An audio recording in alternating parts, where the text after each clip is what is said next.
welcome everyone to ISKCON of Silicon Valley. Very glad to be together. It's an opportunity. And the Krishna Consciousness Movement is founded by our Acharya in 1965, New York City. And he taught that there's a system authorized through chain of disciplic succession for reconnecting to Krishna, especially by chanting of the divine names of the Supreme. Such a beautiful mantra he brought, and it has three words, Hare, Krishna, and Rama. Hare is the vocative form of Hara, the Supreme Mother. We say Hare as we're calling out, please engage me in your service. Krishna means the Supreme Personality of Godhead. Everything comes from a personal source, or Krishna, which is one of the names of God, which means that he has all attractive features. And Rama, Ramante Yogano Anante Satyananda Chiratmani Iti Rama Pradenasu Param Brahma Vadiyate. Those who are engaged in transcendental activities call the Supreme Rama because it's a pleasure beyond anything one can experience in the mundane realm. And when we say the mantra, Hare Krishna, Krishna Krishna, Hare Hare, Hare Rama, Rama Rama, it's an appeal to the Supreme Personality of Godhead. Engage us in his service. And this is reasonable because it's our eternal nature to be in service.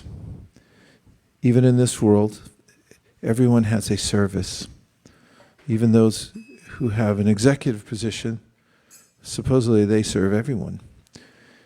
And when our service is purified and we dedicate our activities to our original source, Krishna, then we're perfectly aligned. And Krishna says in the Bhagavad-gītā that he can accept our service unlimitedly. Not everybody can. We may serve someone for a while and they may not appreciate it, or there may be a termination of our service. There's no termination in serving Krishna. Evidence of his appreciation for service comes in the Srimad Bhagavatam. Krishna comes to the world and performs what is known as Leela, or his independent activity for his own enjoyment. And as a baby, Krishna assumes various forms to enjoy his association with his servitors. As a baby,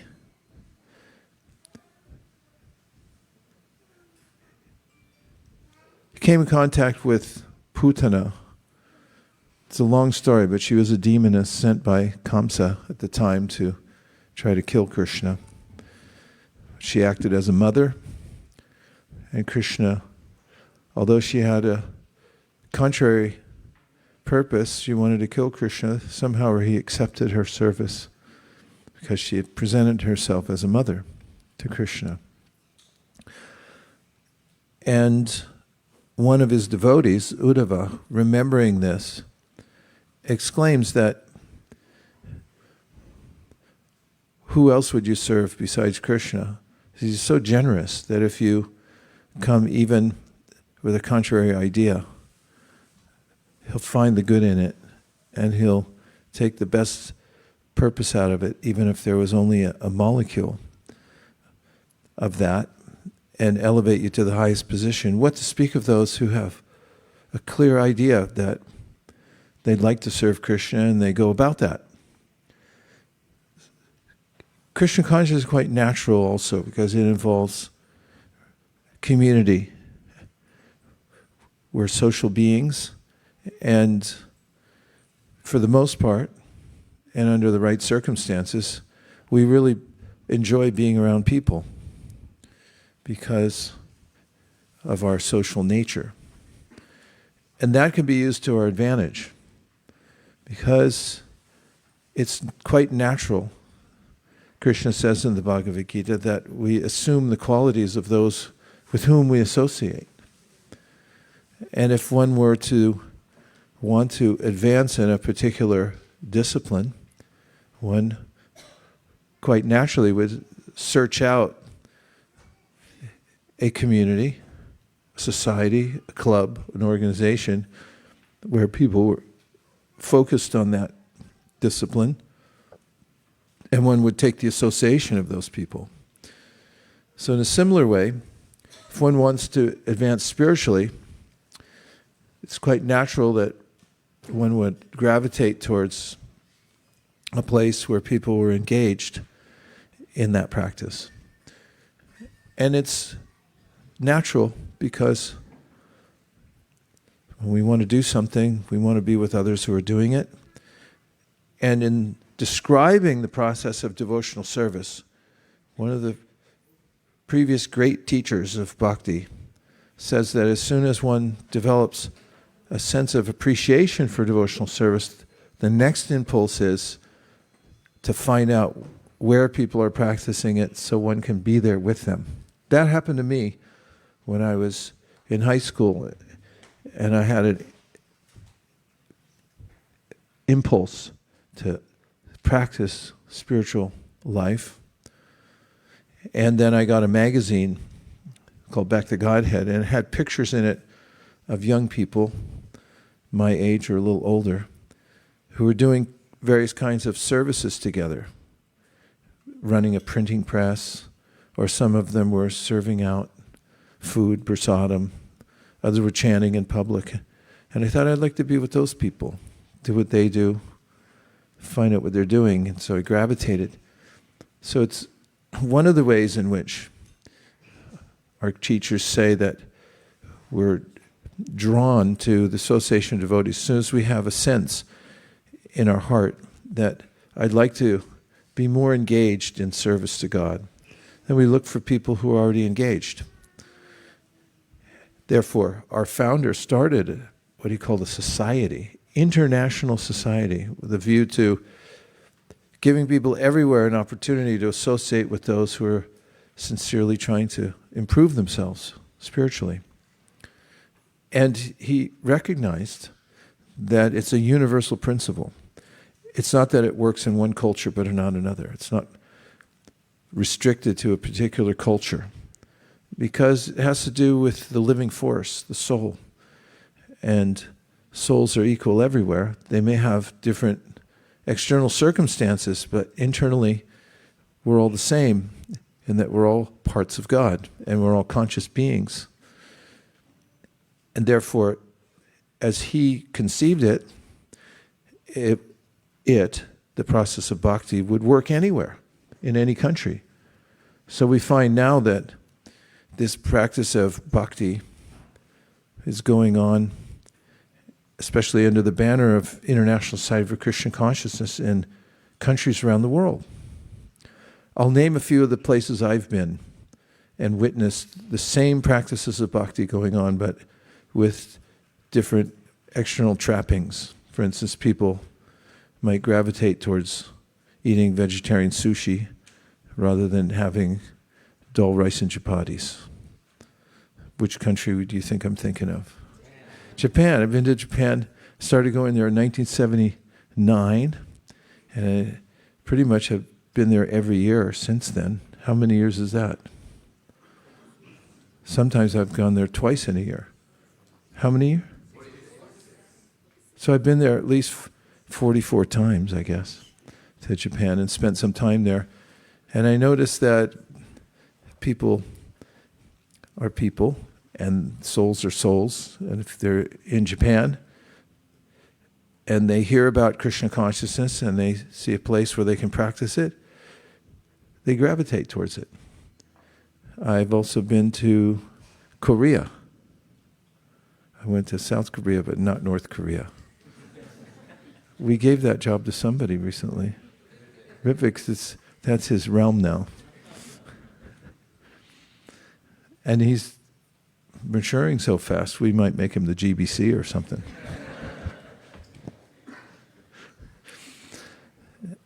But in South Korea, I noticed that people also chant Hare Krishna, even though they have a Korean background, Korean bodies, Korean culture, but they can still appreciate the practice of bhakti.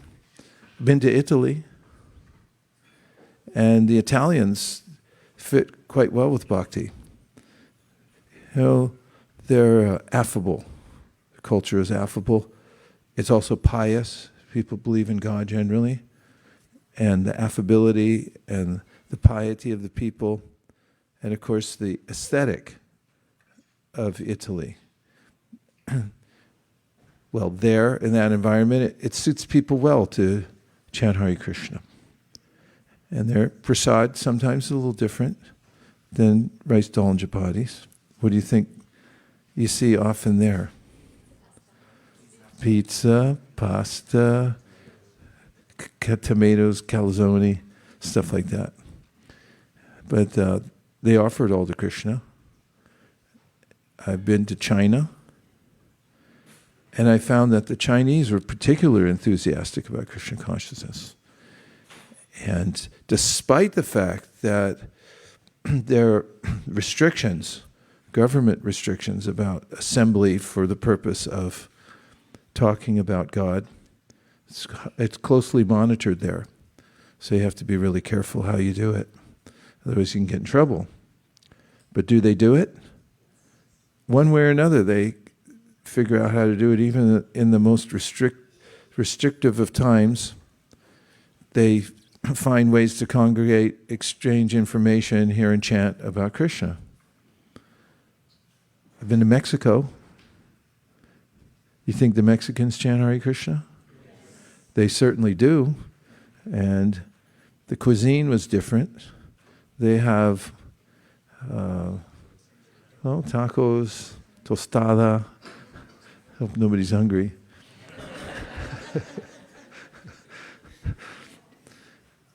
And they chant Hare Krishna and appreciate being spirit souls engaged in Krishna's service, just the way the Italians and the Chinese and the Koreans, Japanese do. I've been to Bulgaria, and the Bulgarians also gravitate towards Krishna consciousness because they're spirit souls in Bulgarian bodies. Any other places I've been? India. Rice, dal, chapatis, or idli dosa. Or if you go to Gujarat, sweets come first. Or so they say.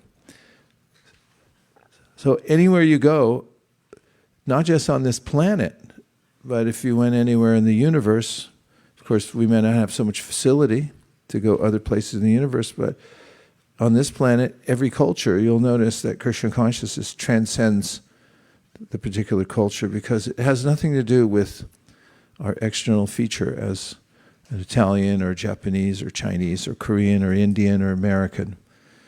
It has everything to do with our eternal nature as living force, consciousness, part of the supreme consciousness. And we have personality, we have personhood, and we want connection with the Supreme Person, and ultimately we want love. So one can take up the process of Krishna consciousness also in any circumstance. This is one of the other features of the practice of devotional service is there's no external limitation. Interestingly, when there are restrictions to one's movements, in other words, into the practice of Krishna consciousness, sometimes the practice becomes more intense. That devotees who feel restricted by as I mentioned, there are some countries where the government is nervous about people assembling to practice or who discourage the practice of Krishna consciousness. Devotees figure out a way to do it anyway. I met somebody personally. I went to a prison in Arizona and met a person who's in jail for life with no possibility of parole. And when I was talking to him, he was smiling. And I said, "Why are you so happy?" And he said, "Well, I have Krishna consciousness and I practice it here in the prison. And I have my books and I have my japa and I offer what I eat and I can read things about Krishna." And he said that while I'm in the prison and I smile, people often ask me the same question you just asked me. And he said, that's one of the reasons I smile, so they'll ask me the question. Because he said, when people ask me, "Why are you smiling? You're in jail for life, no possibility of parole." And he said, that's what I'm waiting for them to ask me that question, and then I introduce them to Bhagavad-gītā. When I was leaving the prison on a little bus that takes you away from the lockdown area, I was escorted by a chaplain. He was Indian, by the way, but he was a Christian. I mean, no but. He just Indian and Christian. And he was telling me that your man in there is distributing a lot of Bhagavad-gītas. In fact, he said we may need more because he's distributed hundreds of them and we're almost out. Could you arrange for more? So one may be in a situation that others would feel to be oppressive, but the way Bhagavad-gītā describes oppression is when we're controlled by our senses. We may be, I saw an advertisement for a penthouse apartment in the tallest building in New York. And I think it was 2 or 3 stories high. And it was only $150 million for the apartment.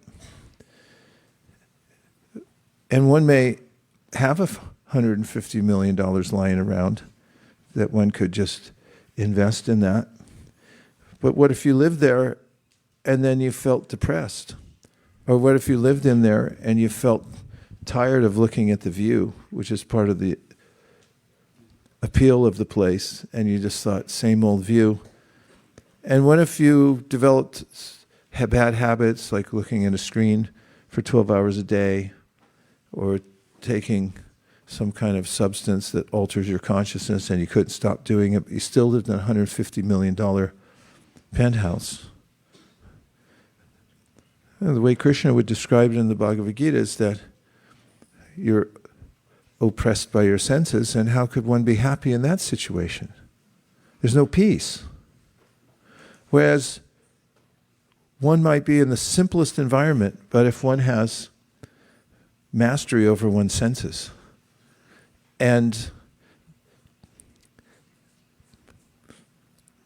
is introspective, has a clear vision that I'm eternal, this body is superfluous. What's more, that one feels enthused by one's service to the Supreme. One has learned the science of Krishna consciousness that by repeating the name of God, one's engaging direct service to Krishna. In fact, the Shastra, the scripture says things like, Atashi Krishna namadi nabhaved grayam indriye sevan mukhihi jivado swayameva svratyada. Using your tongue in service to God, especially by repeating the name of God, is the first order of business in spiritual practice. And one could do that anywhere. And from that, one could be liberated. sometimes people ask, should I live in a holy place? And they wonder because, I live in a congested area where I have to work. For instance, maybe somebody lives in Greater Kailash Part 2 and wonders, shouldn't I just live in Vrindavan? Well, maybe. But some people live in Vrindavan and they wish they were in Greater Kailash Part 2 because there they would feel at ease to maybe watch some movie, a comedy with hijinks, and they lose themselves in the movie and just think, well, I can do anything I want now. I'm here in Delhi. Or somebody else might live in Delhi, in Greater Kailash Part 2, and then be thinking, I wish I could be in Vrindavan. I wish I was there right now, and I could visit all the temples of the Goswamis and see Krishna Balaram. Even if it was for 10 minutes, please let me go there. Even if they couldn't go, if they were thinking like that, they would feel satisfied because they're in clear consciousness. So our environment isn't the cause of our happiness or distress. As mentioned in the Srimad Bhagavatam, Narayanak parak sarve na kutaschana bhibyati swarga pavarga narakeshu api tu yarta darshina means that a person who has this mood of devotion doesn't mind any environment because they see it as tulya, whether it's advertised as a heavenly place. People do advertise like that. I see advertisements all the time for apartments, and you'd think if you got your apartment there, you'd be in heaven. But a person who's Krishna conscious is equal in any environment because their happiness is coming from within, and they note their own eagerness to stay in contact with Krishna and to continue their service in any circumstances.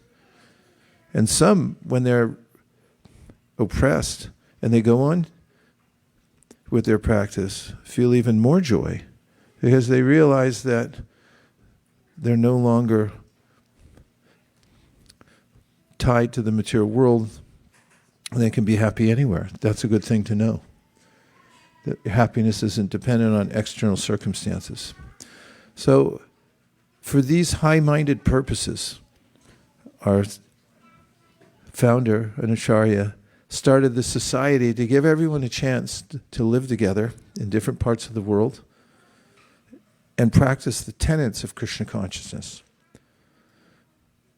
A few of the practices that are highly recommended. One is to read the Bhagavad-gītā and the Srimad Bhagavatam, which I have here. And then it's also a mainstay of the practice to chant the Mahamantra.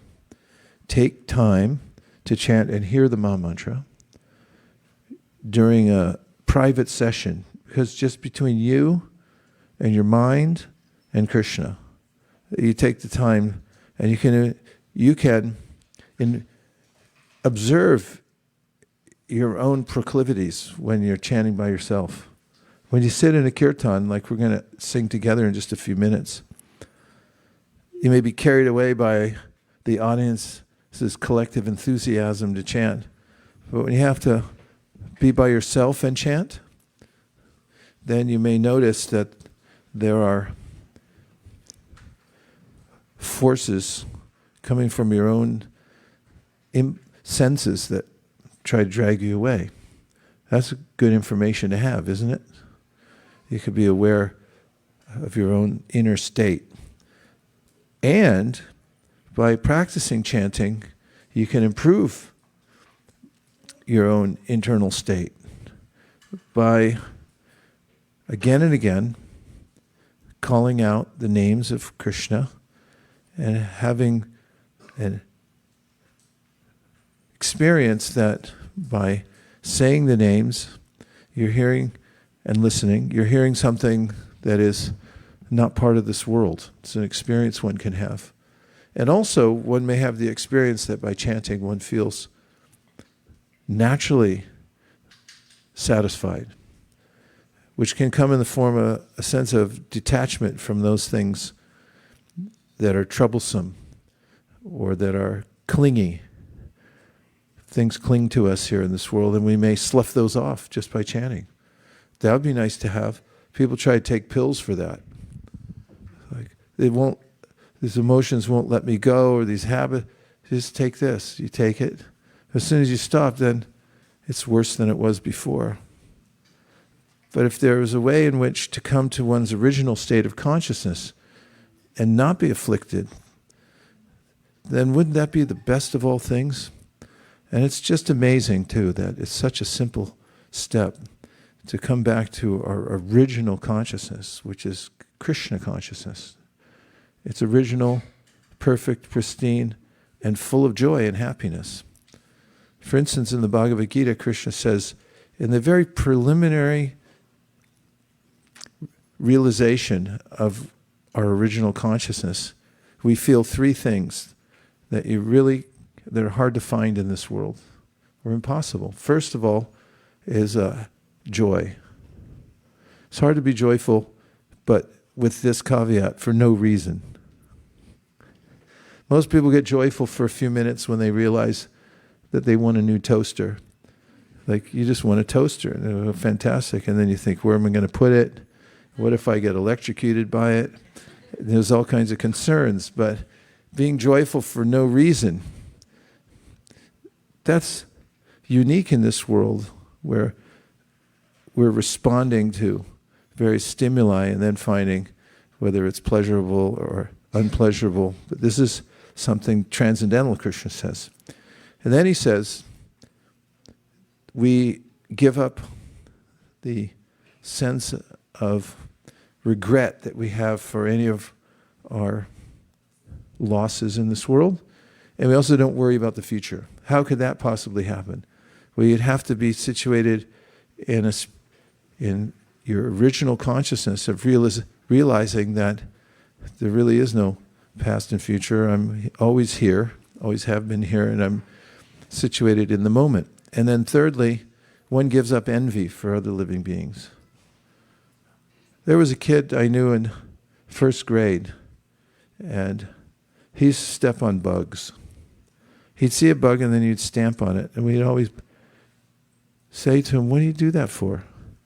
Why do you kill a bug? And he just didn't like them. And because it had a different body. Bugs are people too, you know. Did you know that? Have you ever met a spider? Did you talk to him? Or her? I have. I met one on my desk one day. I came in and he was just standing there looking at me from my keyboard. I said, well, I'm here, you're here. And he said, yeah, right. I said, what do you want to do about this? He said, I'll go that way, and you can sit down. And we made an armistice that we just worked together because I didn't want to have him harmed in any way, and he didn't want to be harmed either. And I realized when he turned around and walked the other way that he was aware that he could be in danger from a big, huge giant walking around. And I realized that he was conscious. Somebody, Krishna says, who comes into their original consciousness has this awareness of every living being. There's no road rage. You know what road rage is? What is it? What's road rage? Huh? Go ahead, tell us. Give her the microphone. Quick, though, because we don't have any time. One mic, please. And start praying now that it works when you get it. You don't have to look it up. Just tell us in your own word. You've been around. You know what road rage is. What does it seem like to you? When you get extremely agitated on the road because of other people's actions, perhaps. Yeah, there's no road rage when you become equal-minded. As you recognize, well, there's another living being in that car. They're being controlled by material nature, just like everybody else. You don't get scared of spiders or snakes. Of course, I'm not saying you should play around with them, but we don't get scared by them, nor do we envy them and think that they should all be exterminated because they have a different kind of body. And that extends to all living beings, whatever kind of body they have. What a relief that is, because everyone's envious of everybody else, thinking they don't really have a right to exist because only I do. And I should be happy and everybody else should be miserable. Then I'll really be happy. And that evaporates when one experiences self-realization, that let every living being be happy. What a joyful state that is.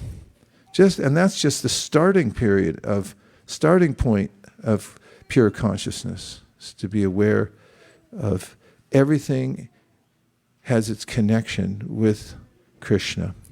And everything ultimately is sacred, even the material world. I was reading in the Bhagavad-gītā this morning about how even the material world is Brahman, because it comes from Brahman. And one who sees the material world as a limb of God and never hates anything or any being. What verse am I thinking of? Yasmin sarvani bhutani atmaivad vijanataha tatrako mahakashoka. Yastu sarvani bhutani atmani vanupashyati sarva bhuteshu chatmanam.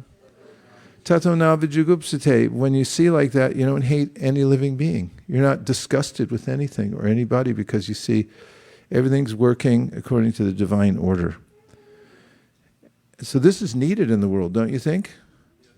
I think people are quibbling a little too much, arguing, fighting, angry at one another. Too much road rage in the world.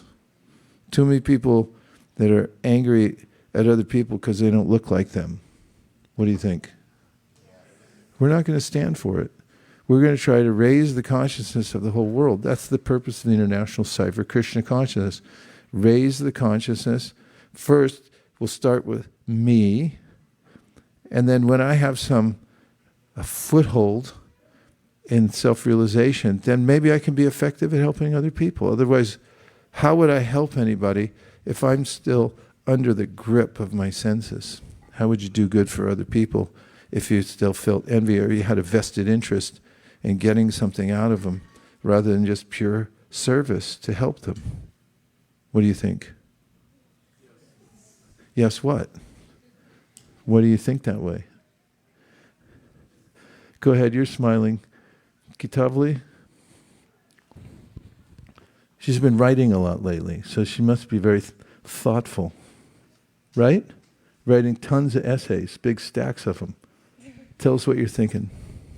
I definitely agree with what you said, Maharaj. I think raising our consciousness is the... because I think I do road rage, and I do experience that agitation, especially in, I think, unjust situations, but raising our consciousness and trying to be more mindful with our thinking, I think that's definitely something we should do. You know, in Italy, there's some cliche, and maybe there's some truth in it, because the Italians tell me this true, there's a tendency to have hot temper. So Trey Das Prabhu, who's lived in Italy for about 45 years, told me when they go to distribute books and they show people the Bhagavad-gītā or the Srimad Bhagavatam, they say, this book helps you to not become angry. And they go, really? Let me look at that. How would it do that? How could a book inform you of a lifestyle or a state of consciousness where you don't become angry? Of course, that's a simplification.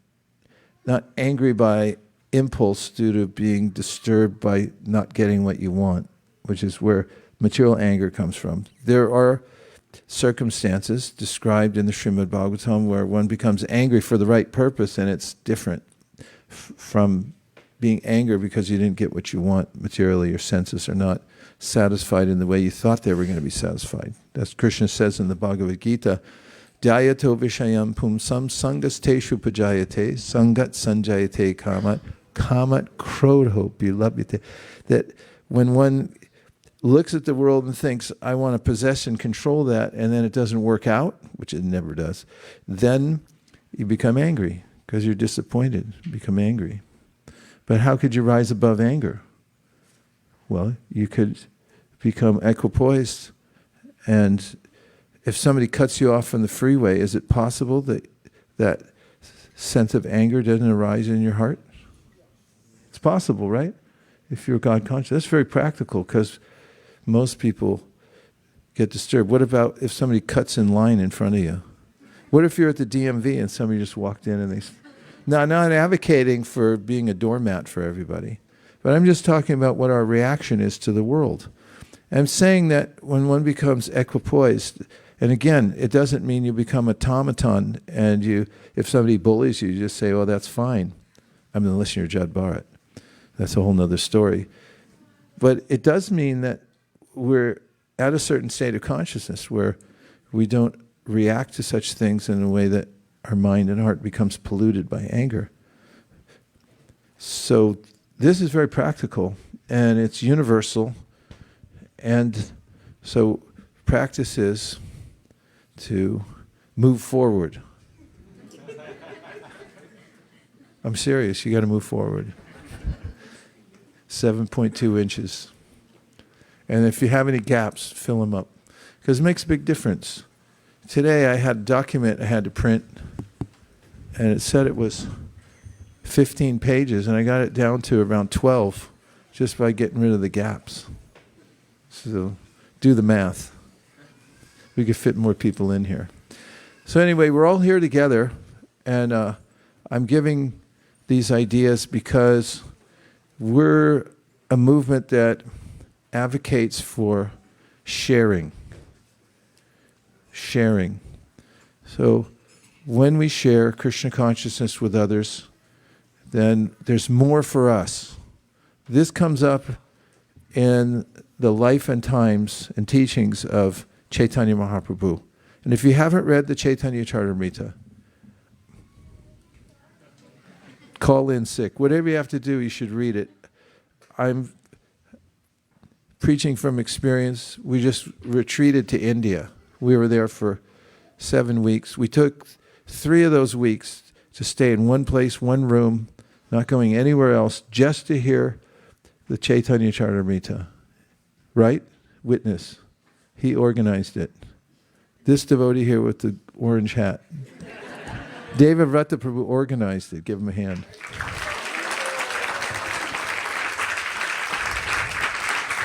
And he listened to the whole thing. How did you feel afterwards? Did you feel like you were angry or you... Definitely something happened, that's for sure. Yeah. I felt transformed. Nothing happens in the material world except you get angry, but something happens when you spend time hearing about Krishna.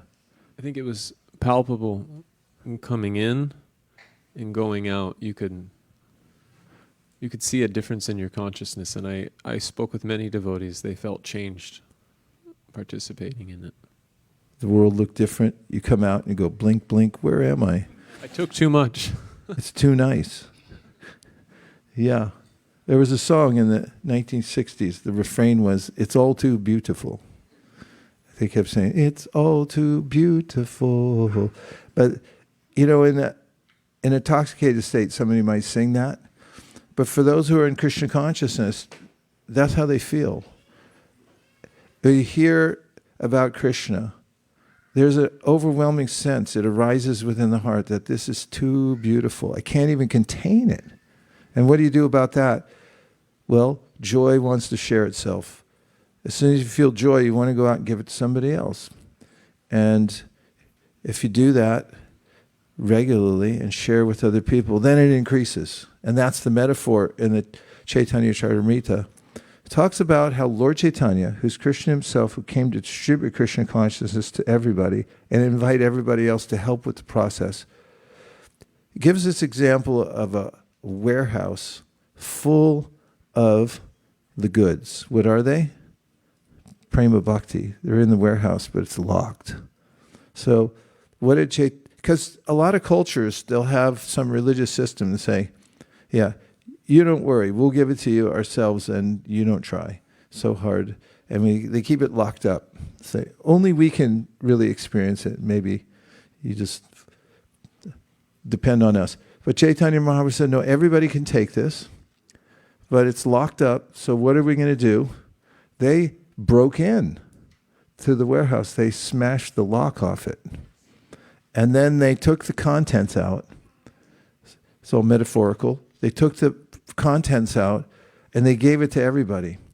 But they were highly discriminatory who they gave it to, right? Only 5 people read the Chaitanya Charitamrita? You say, no, Vaisesika Dasa. Wrong. They gave it to everybody. They didn't care who was a fit or unfit candidate. They didn't care who was a good place or bad place. We have our Malini Devi Dasi sitting right here. Now, she's been around because she goes all over the world and distributes Krishna consciousness. And if you start asking her stories, she'll tell you stuff.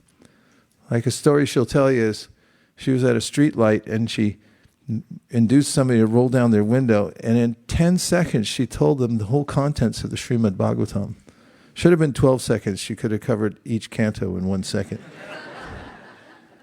And the person invited her to throw the whole case, which she was holding, or somebody else was holding for her, into the back seat. And in the other 18 seconds that were left before the light changed, he swiped his card. He gave $250 for the set of Srimad Bhagavatams, and then he sped off. Yeah. Now, if you were to ask the police department ahead of time, would it be okay if I stand in a street corner and ask people to roll their windows down while they're stopped at a red light and get them to take a full set of Srimad Bhagavatams? We could throw it in the back seat and we'll scan their card before they take off again. What do you think they'd say? Say, no. If we see you there, we'll arrest you. But just like Lord Chaitanya, she doesn't care. She'll go anywhere. Because Chaitanya had this idea, everybody should have this, and therefore he called himself a madman. He said, I've become intoxicated by tasting this product. It's made me mad. And part of my madness is I want to give it to everybody, and I don't care who says, don't come here, I'll make sure I give it. Or I don't care who says this is a fit or unfit candidate, I'll make sure they get it. So this is part of the exhilaration of getting a little taste for the product itself, because then you naturally want to give it to as many people as possible.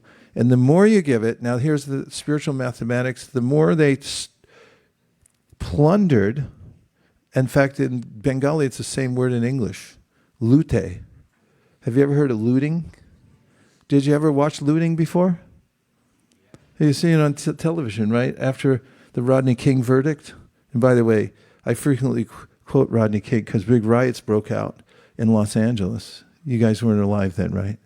They broke out and people were fighting and race differences and all these problems were there. And Rodney King went on television and he said, can't we all just get along? I thought, yeah, if we become Krishna conscious, it's possible. But they were looting, and looting meant people just indiscriminately smashed windows and carried out all the goods. Now that's what Lord Chaitanya did, and they gave it to everybody. And the more they stole, the more the contents increased. So this is a great secret. If you get a little taste for Krishna consciousness, and then you give it out, the more people you give it to, the more it increases in your own heart and your life. Contents increases. And the greatest wealth is to have this taste for Krishna consciousness. And a disregard for all inferior things in this world. A natural disregard, that's called renunciation. Natural renunciation, and you get that by getting a little taste, even if the molecule of taste, for chanting Hare Krishna. And reading Bhagavad-gītā. If you come to a stage in your life where you go, what's the next thing I want to do? I just want to read Bhagavad-gītā. You're on a progressive path back to the spiritual world. And then you can give that to other people. Now Vijay Prabhu, you see the effulgent being in the back? He's especially effulgent. Always effulgent, but right now. And I'll tell you why he's so effulgent. He went to my hometown today, Burlingame, and while I was busy on meetings, he texted me, he said, I'm in your hometown about 5 minutes away from you. He said, please give me a blessing I can distribute all my books. So I just wrote back, may you distribute all your books. And when he met me at the car here, he said, yours is the best town in the whole Bay Area. He said, in a few hours, I distributed 50 books and I collected over $500 in Burlingame. So listen, everybody, you're welcome to Burlingame. You can have it. Please go there. There's only 2 hours only. I think there's only 28,632 people there. So please make sure that all 20,000, 26,000? 28,300. I'm saying I'm making stuff up, so I can't. Make sure they all get a book. And it's the best place in the whole Bay Area. If you want to have a Harinam down there, I think that would be great too. We can figure it out. Where's Shamalungi? Shamalungi can set it up. We'll have a big Harinam in Burlingame. So this is a great opportunity. We're all together. Somehow or other, we've been put in this situation. It's serendipitously arranged by the Supreme Personality of Godhead. So let's take advantage of it. We can chant Hare Krishna as much as we like. Nobody can stop us. We can read Bhagavad-gītā every day. We don't care what anybody says. We're going to do it. No matter if somebody says you can't read that book. That's happened before. I was in Kansas City and I was distributing books at the airport. And they weren't too friendly with us down there. And there was a little shuttle bus. We had to ride from one terminal to the next to take our books there and go distribute. And when we got on the shuttle bus, we took out a book to read. And the shuttle bus driver pulled the bus over and said, put the book away. I won't drive you while you're reading that. Because he was feeling averse to us reading the book. Literally averse. And so, we wanted to get where we're going, so we put it away for a few minutes. But we just pulled it right back out again. So we should take advantage of the lifespan we have to accept the teachings of Lord Chaitanya and Lord Krishna and the Bhagavad-gītā. If you have a better idea, you go ahead and suggest it. Because there aren't any better ideas, more high-minded ideas than what comes from the Bhagavad-gītā, the Srimad Bhagavatam, the Sri Chaitanya Charitamrita. There's only a few things we have to concentrate on, and there's very little time. So let's take advantage of it, and that's why we're here. That's why we started this. Srila Prabhupada started the society, give everybody a chance. And together, we can make an impact, at least here in Silicon Valley. Okay? Yes. Shamalungi's already on it. She's calling Burlingame right now to see. So we'll have a big Harinam down there and see what happens. And you can all come to our house afterwards. Oh, you don't believe me, huh?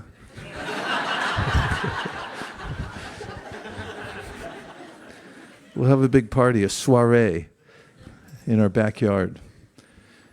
Okay, let's try chanting Hare Krishna since we've got the choir together. This is the Silicon Valley Gaudiya Vaishnava Choir. We're singing for the holidays, which is pretty much every day in Gaudiya Vaishnavism. And we're going to sing the Hare Krishna Mahamantra together. Now, it'd be a good opportunity to meet somebody here in this community, whoever's come here tonight, that you haven't met before. If you would oblige my request, would you please find somebody that you've not met yet, even if you've seen them around, introduce yourself, have the other person introduce him or herself, and then ask why you came here tonight. What was your main objective? What was your goal? Would that be amenable? Is that amenable to your sensitivities tonight? Yes. Okay. We'll come back. How about we come back in 6 minutes? Are you ready? Yes. Okay. Mingle. Let's hear how it went. Did somebody tell you why they came here today? Can anybody say? Yes.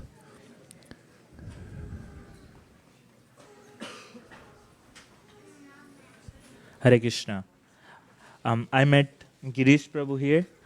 He has been coming. He received Bhagavatam, and that's how he started coming. And he was telling me that now he's chanting 4 rounds. He's reading Bhagavatam and he's reading Bhagavad-gītā.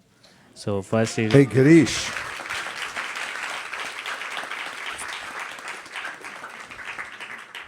Who else? Tell the story. How did he receive a Bhagavatam set? Maharaj gave him. I did?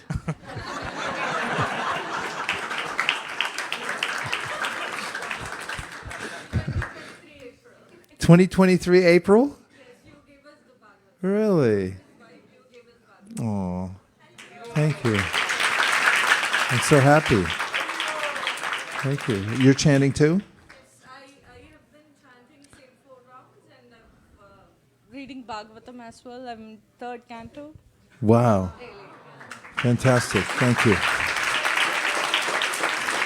So happy. I'm glad I asked. So, yes.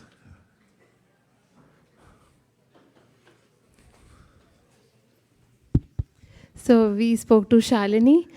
She's coming here for the first time. Oh. And how she got to know about this is, I think Aditi Somani Mataji had posted in the WhatsApp community group, in Santa Clara community group, that there is, flyer about our temple and all the details. So she thought she could try this out, and she's been reading Bhagavad-gītā online. But I think Kṛṣṇa is gifting her, physical copy today. And she Even during class, you got a Gita. Fantastic. Welcome. Thank you. Somebody else? also, Yes. Yes, go ahead. one more is Nidhi. We met Nidhi. She's from San Jose State University. She attends the program with this Mukharan Prabhuji's, and she's coming here also for the first time. Welcome. Okay. Shri Leela. So I just met Shri and Rick and their son Yogi, and they're very new here. They've experienced being to the Laguna Beach Temple, but this is their first time in the last 1 year getting close to Krishna in this way. And Shri is actually from West Bengal, so she had never been to Mayapur all her life, but this time when she went to India, she got to go to Mayapur. Wow. Fantastic. Welcome. Great to have you. Thank you. So, Black Friday is coming up. It's a great excuse for commerce of all kinds. And we are also interested in marketing. Chaitanya Mahaprabhu is noted as the greatest spiritual capitalist, as he marketed the holy name in different ways. He rebranded when he was a youth. 24 years old, he decided to completely rebrand, took sannyas, and found ways to entice people to take the chanting Hare Krishna. So we're also interested in giving everyone an opportunity in Silicon Valley to have Bhagavad-gītā, and for those who already have it, which are many, to pass it on to other people. So one thing is, this Friday, we are going to distribute collectively 4,000 Bhagavad-gītās. And so we have that whole Friday, otherwise known as Black Friday, to distribute 4,000 Bhagavad-gītās. And we'll split it up so everyone has an opportunity to take as many as they wish to distribute. I'll give you a few pointers. If you're talking to Indians about the Bhagavad-gītā, and that could happen, right? Don't try to give them the Bhagavad-gītā. But remind them that they already know Bhagavad-gītā, that their mother read Bhagavad-gītā every day, and that their grandmother memorized Bhagavad-gītā. And then remind them that the solution to the world's problems doesn't come from material solutions, but it comes from the Bhagavad-gītā. and the principles Krishna gives in the Bhagavad-gītā. And you can tell them that we're on a campaign to make sure that everybody, unlike them, people who don't have the Bhagavad-gītā, they already know Bhagavad-gītā, their mothers read it, their grandmother memorized it, but we're doing these for other people who don't know the Bhagavad-gītā. And therefore, we're asking everyone to help. And if you ask anybody, any of your friends, and tell them that this Friday we're doing a campaign to distribute at least 4,000 Bhagavad-gītās, and preface it by saying you already know this, and your mother already read Bhagavad-gītā, and your grandmother already memorized Bhagavad-gītā, and this is not for you, but it's for other people who don't know about it, then they'll be happy to help you. And we recommend that everyone take a quota of Bhagavad-gītās for this Friday, and I'll tell you how many. Would you like to know your quota? Something more than 0, and not less than 1. Because if you commit to something, you can take one with you, or you can take a case with you, or take 4 cases, or you can sponsor them and help other people to do them together as a group all over Silicon Valley on Black Friday. If we think of ways that we can introduce the Bhagavad-gītā, then we'll reach our goal of 4,000 by 11:59 p.m. on Friday. Okay? Does that sound like a fun activity that we can all do together? Yes. How will we organize this? Here's Malini Devi Dasi. If you could stand up so you could be seen. She's a mastermind behind these types of campaigns to distribute millions of books. In fact, here at ISKCON of Silicon Valley, we distribute over $1.1 million of Bhagavad-gītās and Srimad Bhagavatams every year. And it increases by 10% a year. So this is a small ask to do 4,000 on Friday. And tell us how we're going to do it. Organize us, please. Hare Krishna. So one of the biggest opportunities that we see every Black Friday is one spot is Market and Powell Street in San Francisco. And that's a place where a lot of tourists come every Black Friday. And they're lining up sometimes to get the Bhagavad-gītā, sometimes for the rides also. But that is one spot where we have Harinam organized. There is nice Harinam sung by His Grace Vaisesika Prabhu with beautiful instruments. All you have to do is just show up there. And we have tables in different places in Market and Powell. So if you want to bring your children, if you want to come, that's a very good opportunity. So that's one spot. And we have many different places in Bay Area. For those who cannot go to San Francisco, if you're working on Friday or something like that, we have spot in South Bay, we have spot in Santa Cruz, we have spot in East Bay, and different places where you can just take cases of Bhagavad-gītā and give it out. We don't have to worry so much about if they would take and donate some Lakshmi, because that is one day we just become more generous and we try to give out more Bhagavad-gītās. And if they're welcome if they want to give a donation. So some devotees said that they wanted to take some cases because if they are coming by train to San Francisco, on the BART they want to distribute a few cases. So we have cases lined up at the book table outside. So pick up your books, take your cases on your way, on the BART, on the train, on the bus, whichever you want to take. You can distribute Bhagavad-gītās on your way. It's really blissful. I know that devotees who have distributed on Black Fridays, they were like unstoppable. Normally they may not distribute, but they're really, really happy after distributing.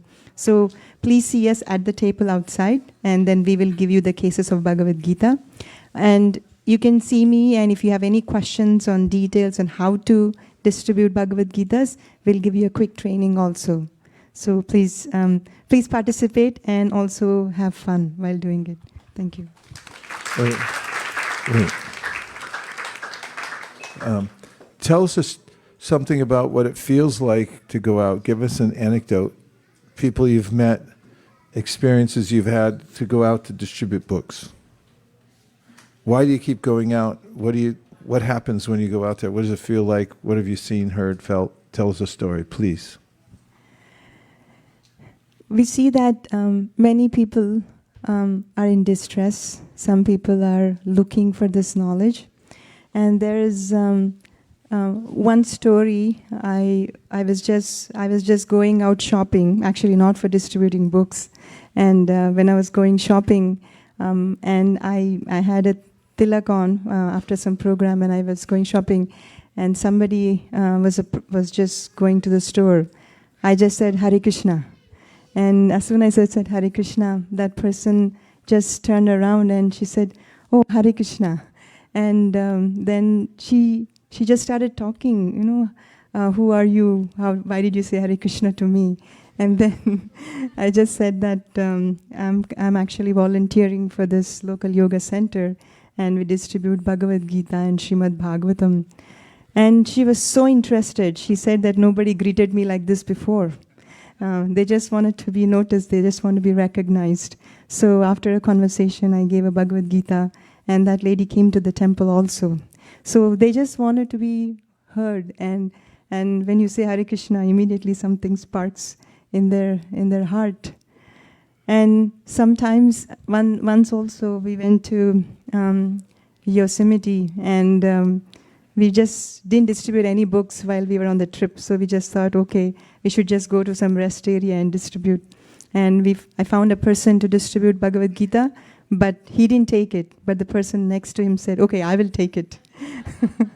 And when he took the books, it just slipped out of my mind. After that, we never connected. But again, when we went to another store, and I was passing out the Bhagavad-gītā, that person came to the table and said, "Remember, you gave me Bhagavad-gītā a few years ago." And they remember. And then we reconnected again. They started coming to the temple also.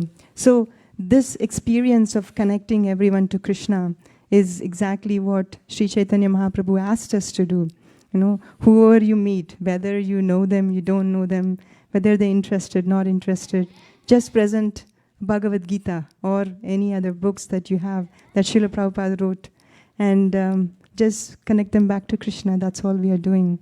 And you feel so happy when the soul is connected back to Krishna. So that's the process. And now, ask Vijay. Vijay Prabhu's the brahmachari sitting back there. And today he was in Burlingame, as I mentioned earlier. And he expressed some happiness when I saw him. I just said when I got out of the car to come to the temple. Can you tell us one experience you had there, what it was like in Burlingame, why it was so nice there? You got to pray for that microphone. I met one lady, she said that she had read this book by Paramahansa Yogananda, and that the Bhagavad-gītā was mentioned in this book many times, and she had always wanted to read it. So I said, well, here, this is no accident. Now this is your opportunity to read the Bhagavad-gītā. So she was very, very happy to receive it. Yeah. Are you going to come back to Burlingame? That's my main spot now. But now you let out the secret, so I don't know how it's going to... Do you want me to tell the Australia story, the door-to-door? I don't know what that is. I was going door to door, and I knocked on the door, and one person is American, answered the door, and I said, "You're American, what are you doing over here?" He said, "I couldn't stand being in a place where Nixon is the president." So he moved to Australia. So I offered the Bhagavad-gītā to him. He said, no, I'm not interested. I'm an atheist. I said, well, this book is about God, so you should know your enemy.